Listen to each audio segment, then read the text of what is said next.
One of the most vital elements of any portfolio is evidence of primary source subject matter. You've drawn these from... Observational study in front of me. Don't copy from flat images. They're already translated into a two-dimensional form.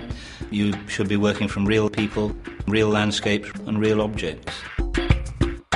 One of the main things we would ask for is that the portfolio is selected. You do need to select probably your most interesting pieces, but most interesting doesn't necessarily mean perfect. I think you have to refine your work a lot. You cannot put everything, and you cannot leave it just with a few works that you like most. I had printing and I also had my photographs and also earlier work for the collage. So I think it's important to have a wide range.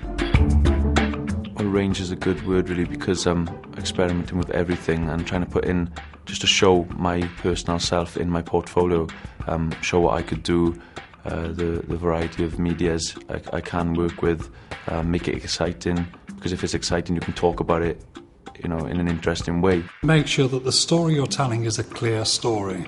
I make some small labels on each page of the portfolio to make introduction. It's a big point in an interview. If the student has prepared the portfolio so that it is easy for someone to read. I mean, it's not the defining point, but it makes, you much more, receptive to that portfolio when you can find your way through it. I've organised all my work very clearly, and I have lots of pictures and photographs, and I've blown up some photographs so that I can show more details. We want the highlights, and we want work that supports some of those highlights, but we wouldn't expect everything to be in. The student should try and put themselves into the shoes of the interviewer and think, what is the best way, what's the easiest way for somebody looking at my work to realise, to find out who I am? So they should be aiming to make their own portfolio memorable for us. They need to be aware that that portfolio, whether it's for BA, whether it's for foundation, has the creative journey. Sketchbooks, workbooks, research, all those areas, fantastically important. So that all the effort you've put in developing the various projects, the various involvement with a range of materials and media are actually there in evidence.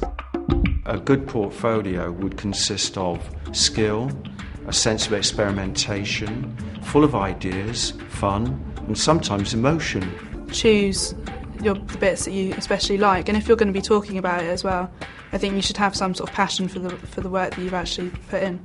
So what makes a good portfolio is really a portfolio within which the student has worked as hard as they can within whatever environment they've been in.